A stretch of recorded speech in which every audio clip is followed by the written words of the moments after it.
Welcome to chapter 17 and 18 of the book of Proverbs. This is a mini Bible study, so let's grab our Bibles. Today we are going to be using the King James Version. Let's grab our Bibles and join me as we study. Better is a dry morsel and quietness therewith than an house full of sacrifices with strife. A wise servant shall have rule over a son that causeth shame, and shall have part of the inheritance among the brethren. The fining pot is for silver, and the furnace for gold: but the Lord trieth the hearts. A wicked doer giveth heed to false lips, and a liar giveth ear to a naughty tongue. Whoso mocketh the poor reproacheth his Maker, and he that is glad at calamities shall not be unpunished. Children's children are the crown of old men, and the glory of children are their fathers. Excellent speech becometh not a fool, much less do lying lips a prince. A gift is as a precious stone in the eyes of him that hath it: whithersoever it turneth, it prospereth. He that covereth a transgression seeketh love, but he that repeateth a matter separateth very friends. A reproof entereth more into a wise man than 100 stripes into a fool. An evil man seeketh only rebellion, therefore a cruel messenger shall be sent against him. Let a bear robbed of her whelps meet a man, rather than a fool in his folly. Whoso rewarded evil for good, evil shall not depart from his house. The beginning of strife is as when one letteth out water. Therefore leave off contention before it be meddled with. He that justifieth the wicked, and he that condemneth the just, even they both are abomination to the Lord. Wherefore is there a price in the land of a fool to get wisdom, seeing he had no heart for it? A friend loveth at all times, and a brother is born of adversity. A man void of understanding striketh hands, and becometh surety in the presence of his friend. He loveth transgression that loveth strife, and he that exalteth his gates seeketh destruction. He that hath a froward heart findeth no good, and he that hath a perverse tongue falleth into mischief. He that begetteth a fool doeth it to his sorrow, and the father of a fool hath no joy.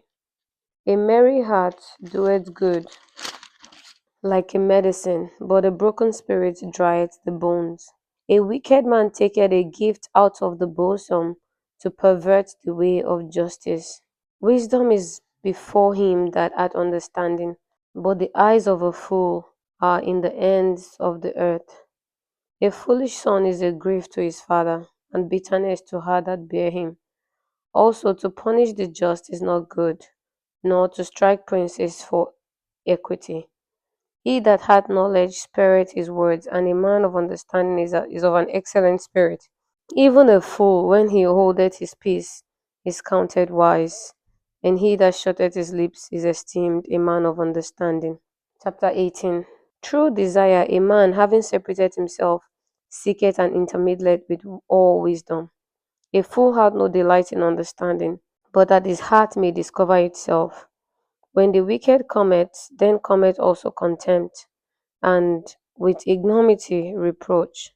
The words of a man's mouth are as deep waters, and the wellspring of wisdom as a flowing brook.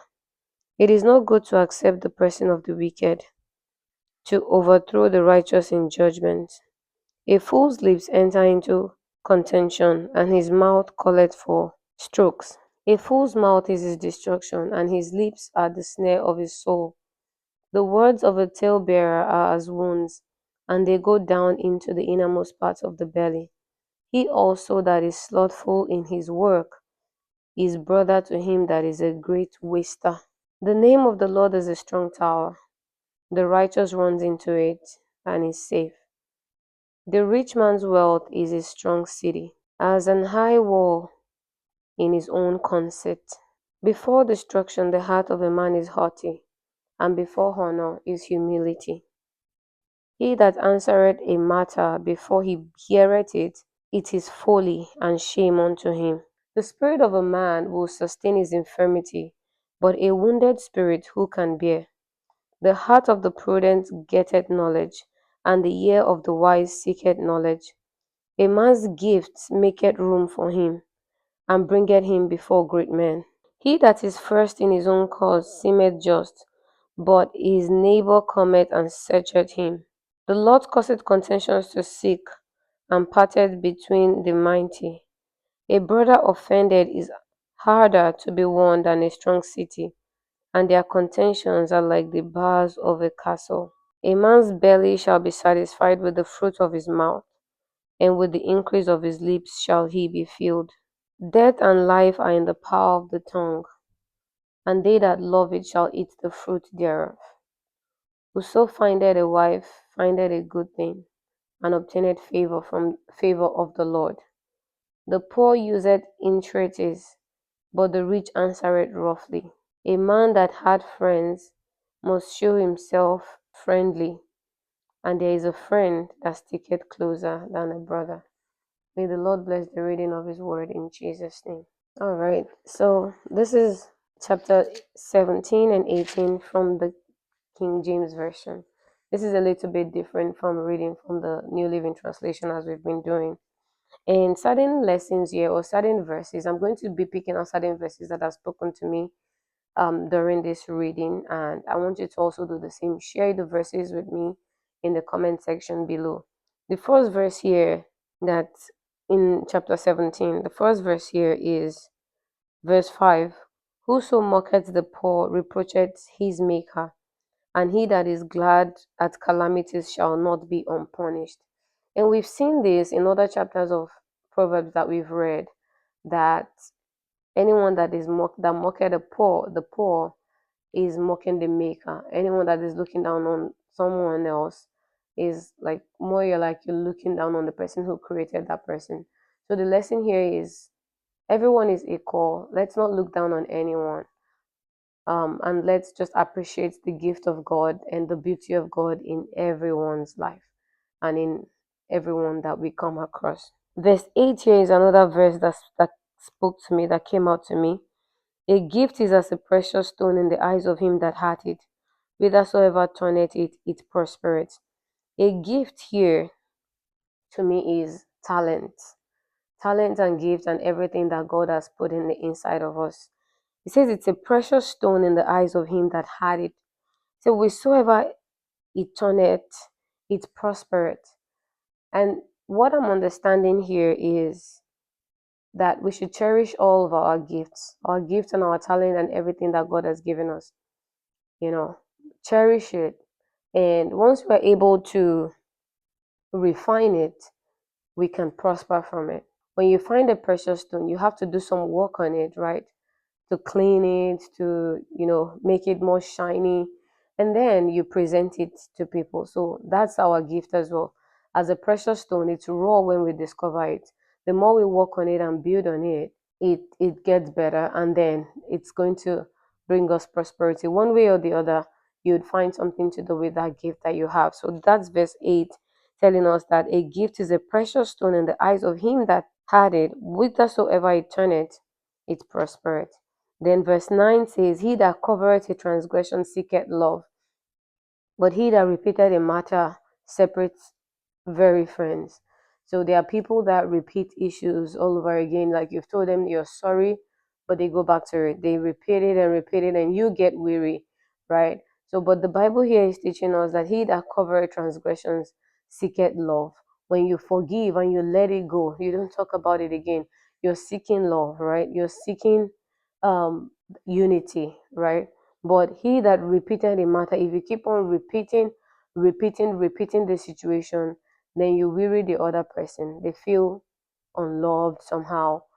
Great friendships can even break up like that because one has refused to forget what happened. We're all humans. So that's another lesson. Another lesson here is whosoever rewarded evil for good, evil shall not depart from his house. So it's important here that when someone has been good to you, do good as well. Do not forget the kindness of other people.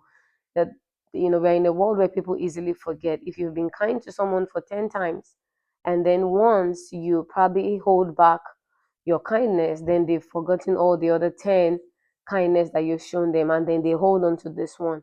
But the Bible here is teaching us that we should never repay evil for good. Always think deep, always be someone who thinks deep, to remember the kindness that people have shown you, and make sure you never repay them with evil, right? And then 22 says, a merry heart doeth good like a medicine, but a broken spirit drieth the bones. We've said this in the last, in chapter 15 and 16. We mentioned that it's important to keep joy in our heart because that's what keeps us going. So a merry heart doeth good like a medicine. When your heart is merry, you're excited, you have good energy, and good things are coming towards you. But when you're sad and just broken, that's where all the other thoughts, like all this fear, self-sabotaging thoughts comes in, depression comes in. So it's important that we are always merry. Keep your heart joyful. Then verse 23 says, a wicked man taketh gift out of the bosom of to pervert ways of judgment. That's bribery, right? You give gift to pervert the right way, to get something to work in your favor. That's bribery and is not good. He that hath knowledge spareth his words, and a man of understanding is of an excellent spirit. He that hath knowledge spareth his words, So fewer words, more understanding heart, then you're living a good life. Because it says in 28, it says, even a fool, when he holdeth his peace, is counted wise, and he that shutteth his lips is esteemed a man of understanding. So we are seeing here the beauty of listening more, keeping quiet more, do not talk too much. But when you speak only right words and have an understanding heart. So those are the verses that have spoken to me here in chapter 17. And remember, this is the King James Version. Going to chapter 18, the very first verse here, chapter 18, verse 1. Through desire, a man, having separated himself, seeketh and intermeddleth with all wisdom. Through desire. When you're hungry to seek out knowledge, when you're hungry to get information about something new, then you separate yourself. When you say separate yourself, like you go study. You don't have to wait for friends to come study with you. You don't have to wait for the right moment. You go in search of that knowledge. You seek that wisdom. You try to understand what that thing is, right? And then you just get better at the knowledge, in your knowledge of that particular situation. So, and it comes from desire, you just wanting to know. The desire to know makes us separate ourselves to go look for answers. So that's what I'm getting from this verse 1. And then verse 9 says, he also that is slothful in his work is brother to him that is a great waster. We've seen all the dangers in all the previous chapters we've read. We've seen the dangers of being a slothful person.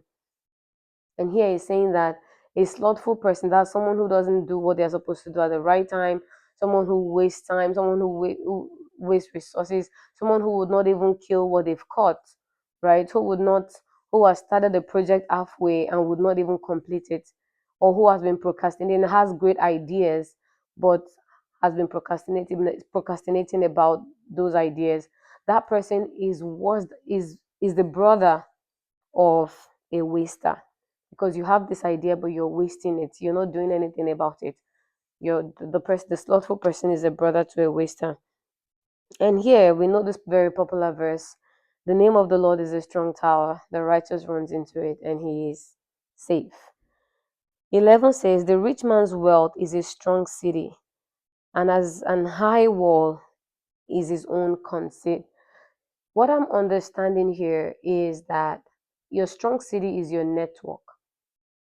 Your strong city is your network, and that's your wealth. Who do you know? When money cannot, like they say, the person who has money and versus the person who has a great network, who is better? The person who has a great network. Because when there are things that money cannot do or money cannot buy, your network can. If you have money to, say, for example, someone is sick and has money to go to the best hospitals, just an example. And then you get to this hospital, but they're saying that they can't take you. There's no accommodation. You have to go to another city because there's currently no accommodation um, that they can provide to you. The only accommodation is only reserved for people in office. So, say for example, they say the only accommodation is reserved for ministers and their families, right? Imagine if you knew a minister that's having a network. If you know a minister who you can call and say, oh, this is the situation. I need a room, but they've said the only available space is reserved for ministers and their families. The minister can always say, oh, you're my family. I'm just going to make a call and you'll be able to use that. So, not your money helped you this time around, but your connection. So, a rich man's wealth is his strong city. Your network is your wealth. So, go ahead and build great network because your network is your net worth. 13 says, he that answereth a matter before he heareth it, it is folly and shame unto him. That's speaking before you hear everything that has happened. Speaking too early, that's foolishness. That's a moment of foolishness. And it's always important. We establish this in chapter 15 and 16 that it's important not to speak rashly, but to listen first, think first before speaking. Verse 16, a man's gift maketh room for him and bringeth him before great men. We've said in chapter 17 verse 8, a gift is as a precious stone in the eyes of him that hath it, whithersoever it turneth it, it prosper. And here it's telling us that a man's gifts maketh room for him and bringeth him before kings. So your gift, your talent, those beautiful things that God has put in the inside of you, when you polish them and you work on them and you make them better, this will bring you before great men. 19 says, a brother offended is harder to be won than a strong city, and their contentions are like the bars of a castle. 20 says, a man's belly shall be satisfied with the fruit of his mouth, and with the increase of his lips shall he be filled. Death and life are in the power of the tongue, and they that love it shall eat the fruit thereof. So this here is telling us the power of words. There's so many things that your mouth can do for you or do against you. If you speak the wrong words and you get into trouble, that's you using your mouth to get yourself into trouble. But if you speak the right words and then you get yourself into the right places, that's your speech, the fruit of your mouth, making ways for you, right? Imagine speakers like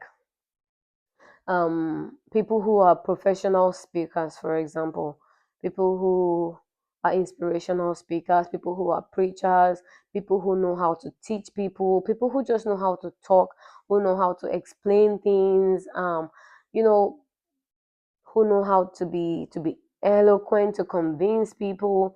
Just knowing how to use your speech, your words, is so great that it can increase you. There's life in our mouth, right?